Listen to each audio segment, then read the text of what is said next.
Hello, we're reaching you live from iBrandTV News Studios in Lagos, Nigeria. Coming up, NASARAWA state government threatens to apply no work, no play or no pay rule for civil servants who are on strike. Federal government expects a shipment of 3.92 million doses of the Oxford AstraZeneca vaccine. Legislators from the All Progressives Congress boycott a special plenary session in Oyo State. Sudan's Prime Minister warns of the risk of chaos and civil war.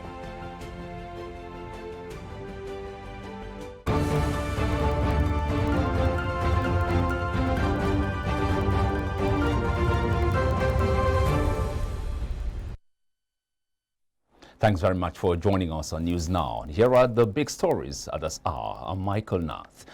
The weekly virtual meeting of the Federal Executive Council is taking place at the State House, Abuja, with President Muhammadu Buhari presiding. The meeting holding at the First Ladies Conference Hall is physically being attended by Vice President Yemi Osinbajo, Secretary to the Government of the Federation, Boss Mustafa, National Security Advisor to the President, Major General Babagana Monguno, and Chief of Staff to the President, Ibrahim Gambari. Ministers in attendance include Attorney General of the Federation and Minister of Justice Abubakar Malami, FCT Mohammed Bello, Information and Culture Lai Mohammed, and Finance Zainab Ahmed.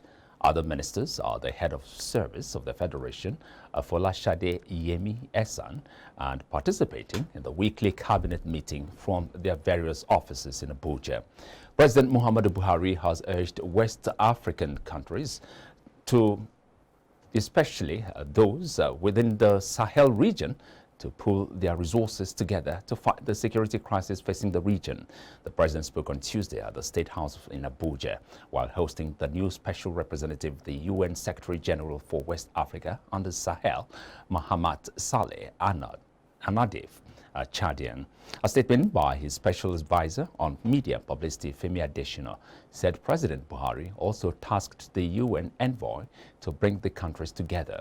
Describing the region's challenges as enormous, President Buhari said Boko Haram has placed a heavy burden in areas of lives and resources in Nigeria and some neighboring countries, while Mali also has a large part of the country occupied by militants.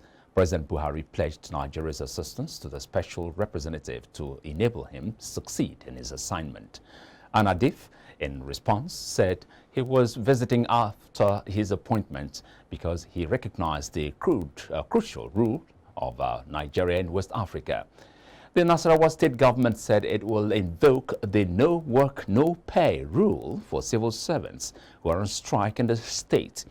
This formed part of the resolutions taken on Tuesday at an expanded emergency security meeting chaired by the state governor Abdullahi Sule at the government house in Lafia, the state capital.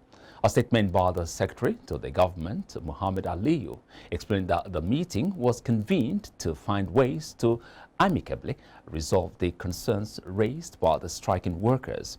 He said while the government recognized the right of workers in the state to embark on strike, it is also important for the organized labor to carry out its activities within the confines of the law.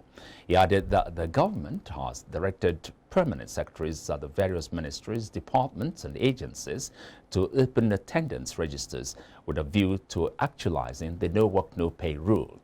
According to the SSG, the government remains open to dialogue with the organized labor in the state.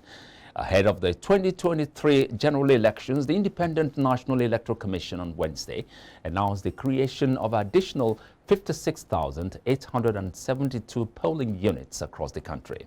The chairman of INEC, Professor Mahmoud Yakubu, said this at a meeting with resident electoral commissioners. According to him, Nigeria now has a total of 176,846 polling units from the initial 119,973 following the conversion of voting points and voting point settlement to fully fledged polling units.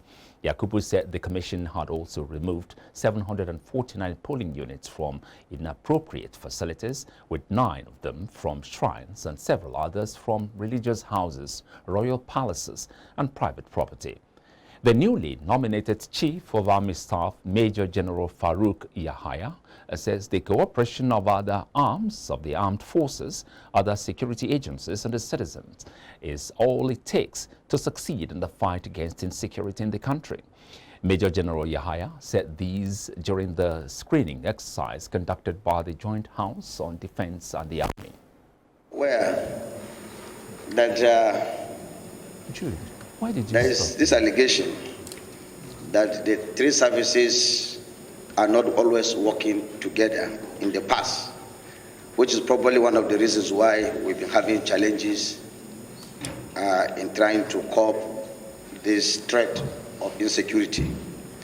And when the late Chief of Army Staff came up with a name change from Operation Lafia Dole to Operation Hiding Kai, it shows that probably there was actually a problem. Now he is trying to address the issue once and for all. Unfortunately, you happens to be the person that was appointed as a commander to head that operation, now Hiding Kai. I would like to ask, having stayed there for some few months as the commander of Operation Hiding Kai, not Lafia Dole, will we be safe to say that the 3 services are cooperating very well, or we still have challenges? By any single service or entity. Indeed, in the army itself is a group work. It's not individual. That's why we are arranged in sections and platoons and companies and battalions and brigades. So having passed through also how it was done in some other places, I mentioned Liberia where I've been, this job is collective. And like you have seen in the Operation Hiding Kai, and it was even captured in the vision of the late Chief of Army Staff and in my own vision too. There was also mention of a joint environment in what we do. Having realized that this job is not one service job. Not only that, it also requires other agencies and service and stakeholders. And as we speak, Operation Hiding Kai before I left had garnered this as a cornerstone for achievement of its mandate. We have always operated together. That's why you see the composition.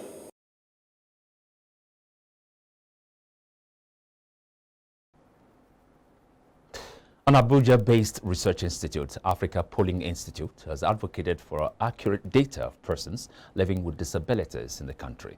The executive director of the institute, Professor Bell Ihua, said if this is done, it will improve their living conditions and better their lives. Data is life, and because data is life, I think one of the challenges that have been found so far that has not allowed the inclusion of people with disability is the fact that there have been little data from the country on people with disability. So with the support of Ford Foundation, Africa Polling Institute was asked to midwife the process of generating national data on persons with disabilities, PWD, in the country. And that's what this project is about. It's called the Nigeria Disability Research Project. And the project has 4 components mainly. The first component is working with the National Bureau of Statistics, NBS, to generate nationwide data on disabilities. The second component is working with academics to engage state government officials in an action research to collect data on disabilities at the state level. The third component has to do with capacity building for persons with disability, especially in the area of research. A lot of organizations within the community want to advocate, but they lack the research skills to advocate. So this project is going to help them gain the necessary research skill to be able to do the necessary advocacy. And the fourth component is to conduct a study on sexual and gender-based violence against people with disability. This is a welcome development, and I would say an impeccable timing that this is coming at this point in time. For a very long time in the Nigerian community, we've been struggling with data. We go to advocacies and we brag about our numerical strength and all of that. And when they ask us, where is the data to back all of this? All we've ever done is to project. We just quickly go back to WHO 2011 report, which says blah, blah, blah, blah. And so this is the very first time that we're going to have this kind of indigenous research. We're proud to associate with this project, knowing fully well the people behind it. Prof and his team are wonderful people, honest and straightforward, but committed to whatever they do. And so we are hopeful and trust that the outcome of this project will be excellent, beneficial to the community. Now, legislators from the main opposition party in Oyo State, the All Progressives Congress, had to boycott a special plenary session in commemoration of the second anniversary of the state's 9th Assembly. The lawmakers hinged their decision on what they termed the worsening security situation in the state. Meanwhile, Governor Makinde explained that a government under his watch had begun a strategic adjustment of the state's security architecture to respond to the current security challenges in the state. Despite this, let me report that we have continued to prioritize the security of our people. In the past year, we have operationalized the Western Nigeria Security Network, codenamed Amotekun. We held a personal parade of 1,500 corps members and deployed them to all 33 local government areas of Oyo State. I had my way, I would have advised these people Mr. Speaker, sir, to exchange.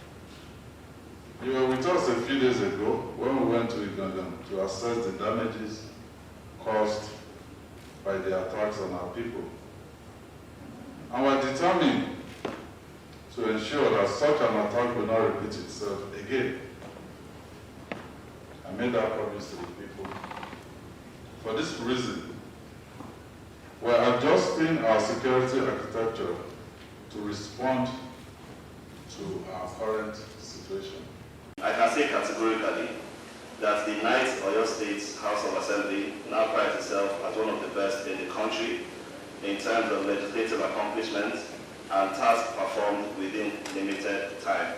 I know this because I liaise a lot with other speakers all across the country, and I'm proud for what we've been able to achieve together as a house. It will also interest you to know that the highest record set by any previous House of Assembly set at 63 bills in a whole 4-year term. But the Oyo State House of Assembly, the 9th Oyo State House of Assembly, has been able to pass 56 bills to date, and this is just halfway through. Now, the government of Oyo State has commenced the evacuation of beggars from the shanties on Jemi Bewon Road, a Sabo area of Ibadan, to the newly AKINYELE Resettlement Center. Now, the State's Commissioner for Environment, Barrister Idowu Ayeleke, who led the first set of evacuees to AKINYELE, said that the new site is fitted with social amenities, including schools, hospitals, and recreation centers. Shortly when I come on board as a commissioner, one of the things I embarked upon was to clear the roads of all these beggars. But His Excellency, the Executive Governor of Oyo State, cautioned that I should take it easy, that a provision is being made for them to be resettled. So this is a promise made and promise kept. This facility has a functional borehole. It has a solar light. It has a clinic. We have 12 toilets with bathroom. The provisions are made separately for women and men, and in total this place can accommodate more than 680 beggars. Yeah. On behalf of the community, we are very pleased that the government does not even bring them here alone. He provides a named environment here. He was here almost 45 years back. To ni na zo na alhamdulillah, amma anan zuwan mu da nan da muka zo muka duba gurin bai mana ba tsari kamar da mutum da iyalinsa bai tsare ba. He said the first thing is that here is okay, but the second thing is not enough for the family somebody. We don't have anything to do.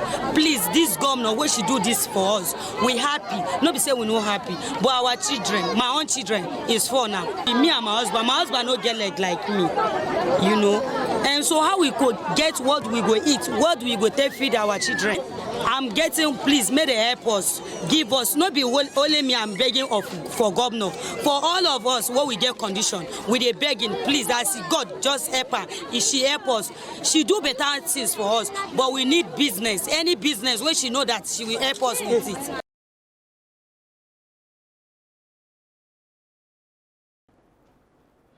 The federal government on Tuesday confirmed that Twitter had formally written to seek dialogue with Nigerian government on issues leading to the indefinite suspension of its operations in the country. Mohammed said this when he featured on Politics Nationwide, a call-in program of the Federal Radio Corporation of Nigeria. The minister emphasized he has always maintained the door is not locked and that the federal government is open-minded, but Twitter must work toward it. While reiterating the government's position that it would not allow any platform to be used to destabilize the country, the minister said, among other conditions for Twitter to resume operations in Nigeria, there must be an agreement as to what contents it allowed. The federal government on Tuesday is expecting a shipment of 3.92 million doses of the Oxford AstraZeneca vaccine by the end of July or early August. The Executive Director, National Primary Health Care Development Agency, Faisal Shuaib, disclosed this at a press conference in Abuja.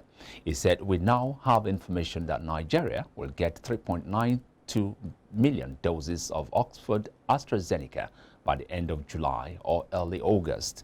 As we receive additional information on the exact dates in August, we will provide an update regarding timelines and details. Shuaib also disclosed that recent research from Public Health England revealed that the Indian variant of the virus, also known as the Delta variant, B1617.2, is 92% susceptible to Oxford AstraZeneca. The National Primary Health Care Development Agency has called on Nigerians to continue to take the Oxford AstraZeneca COVID-19 vaccine.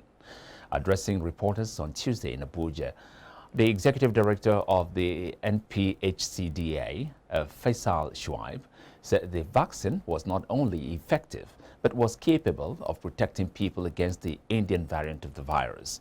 Shuaib added it is therefore comforting to know that the vaccine used in Nigeria can protect against this variant that caused a high morbidity and mortality in India. However, it underscores the need for us to ramp up our vaccination to more Nigerians. He announced that the Nigerian government has reopened the administration of the first dose of the vaccine effective from Tuesday in response to requests by Nigerians to be vaccinated. Africa news now. Sudan's Prime Minister warned on Tuesday of the risk of chaos and civil war fomented by loyalists of the previous regime as he sought to defend reforms meant to pull the country out of a deep economic crisis and stabilize the political transition there. Abdallah Hamdok made the comments in a televised address days after young men carrying clubs and sticks blocked roads in the capital Khartoum following the removal of fuel subsidies. Hamdok's government serves under a fragile military-civilian power-sharing deal struck after a popular uprising spurred the army to overthrow veteran leader Omar al-Bashir in April 2019. The transition is meant to last until the end of 2023, leading to elections. Eritrean troops in Ethiopia's Tigray region are expected to definitely leave soon. Ethiopia's UN envoy said after a top UN official told the Security Council on Tuesday that Eritrea's soldiers were using starvation as a war weapon. Outgoing UN's aide, Chief Mark Lowcock, told the 15-member council in a private briefing that no one should be surprised to see a rerun of a devastating 1984 famine if violence in Tigray does not stop. and Eritrean troops do not withdraw. Eritrea's UN mission in New York did not immediately respond to a request for comment on Lowcock's allegation. Eritrea said in April that it had agreed to start withdrawing its troops from Tigray. And read more. Now, foreign news. China has tripled its daily COVID-19 vaccine rollout in June, inoculating 44% of its population with at least one dose. But its health experts warn against a quick border reopening, citing an uneven rollout and the low rate of full vaccinations.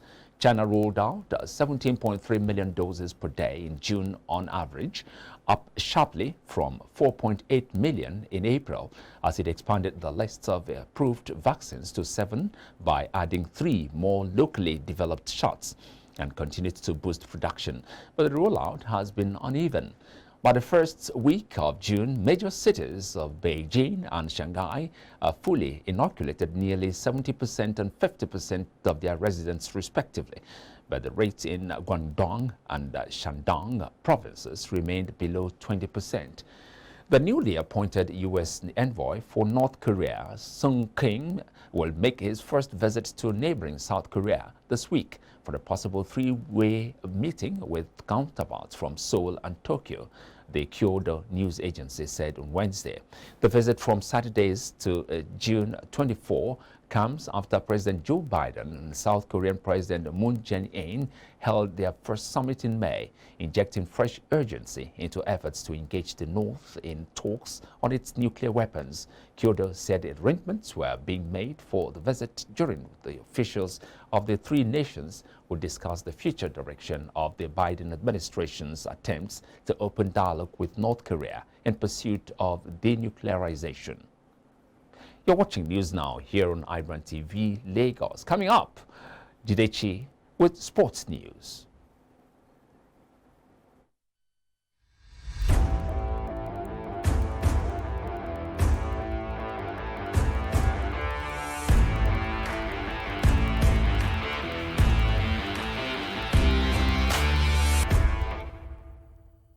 Welcome to the sports update. I am Jidechi Chidi. Now, Hamani Niang has temporarily stepped down as the International Basketball Federation president amid allegations of systemic sexual harassment within the Mali Basketball Federation, according to an independent investigation launched by FIBA following an extensive report by the New York Times. The Malian official is not accused of committing sexual abuse, but it is claimed that he largely overlooked the assault of women while he served as the head of the National Federation and Mali's sports minister. Now, FIBA has said Niang strongly denies the claims but has agreed to temporarily step aside while investigations are being conducted. Malian coaches Amadou Bamba and Oumar Sissoko have been suspended by FIBA alongside the official Hario Maiga, also of Mali, while the probe takes place. And in other news, Cristiano Ronaldo's removal of 2 Coca-Cola bottles at a Euro 2020 news conference coincided with a $4 billion drop in the share price of American giant drink Coca-Cola.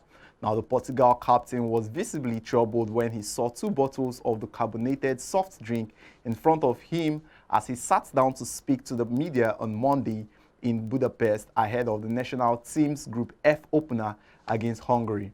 Ronaldo, an advocate of a healthy diet, moved the glass bottles out of the camera frame and instead held up a bottle of water while he said in Portuguese, "Water." Coca-Cola saw their share price drop by 1.6% to $55.22 soon after Ronaldo's actions. The market value went from $242 billion to $238 billion, a $4 billion drop. Coca-Cola, an official sponsor of the Euro 2020, responded in a statement saying everybody is entitled to their drink preferences with different tastes and needs. And that's all for now on the sports update. Back to you in the studios.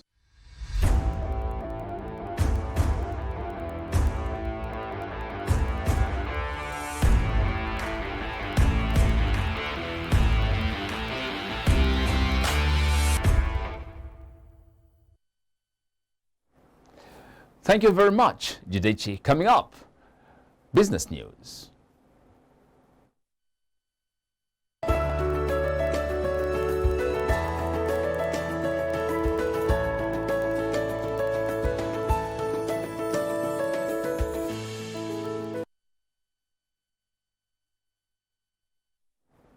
The governor of Central Bank of Nigeria, Godwin Emefiele, has said that the bank is willing to assist the Central Bank of the Gambia to print its legal tender. Emefiele said this in Abuja on Tuesday during a two-day visit by a delegation from the CBG, led by its governor, Buhari. This was in response to a request by the CBG for a possible partnership to tackle acute currency shortages, among other currency management challenges in the country. Saidi informed the CBN governor that relying on its current printer, De La Rue of London, for its currency needs was expensive and unsustainable. He explained that it cost the bank about £70,000 to lift printed currencies from Sri Lanka to the Gambia. The Aliko Dangote Foundation has donated 4.2 billion naira as part of its micro-grant program geared towards empowering women in the rural areas across the country. In a statement by the foundation following the inauguration of its micro-grants program in Bauchi on Tuesday, the Group Executive Director, Government and Strategic Relations, Mansour Ahmed, said the unconditional micro-grant was aimed at supporting the government efforts in empowering poor families in the state. Ahmed said the foundation had earmarked 10 billion naira to be disbursed to vulnerable women across the 774 local government areas in the country. Ahmed said it was gratifying to note that majority of women who had benefited from the scheme had been able to grow the seed capital. He said in Bauchi State, 200 million naira was currently being dispersed to vulnerable women across the 20 local government areas. The exchange rate between naira and the US dollar closed at 411.75 naira per dollar at the official investors and exporters window. Naira depreciated against the US dollar on Tuesday to close at 411.75 naira to a dollar. This represents a 95 kobo decline compared to 410.8 naira per dollar recorded on Friday, 11th June 2021. Also, the naira depreciated at the parallel market to close at 505 naira per dollar on Tuesday, as against 502 naira per dollar recorded on Monday, while Nigeria's foreign reserve position slumped to its lowest in over 2 years.